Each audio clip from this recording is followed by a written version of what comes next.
Ура деп кычкырыгыз, әйдәгез. Ура деп кычкырып. Тинчурин театр артистлары да бәйрәмнән читтә калмаган.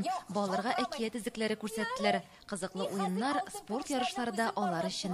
Балаларга шушы бәйрәм уңаеннан әлбәттә инде сәламәтлек телибез. Балачаклары күңелле булсын, бәхетле булсын һәм киләчәкләре бәхетле булсын.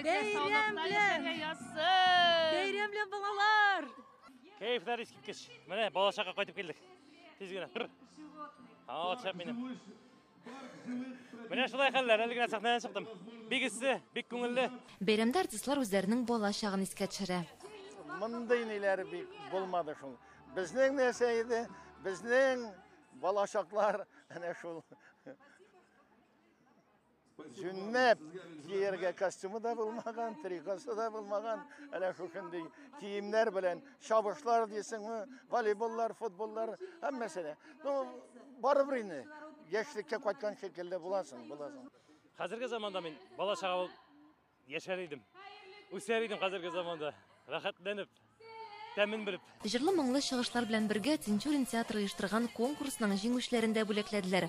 Ул бик җиңүнең юбилеена багышланган рәсемнәр бәйгесе иде. Җиңүчеләргә дипломнар, китаплар һәм төрле күңел ачу урыннарына чакыру билетлары таратылды. Лейсен Вайфин, Алексей Алексеев, Яңа гасыр каналы.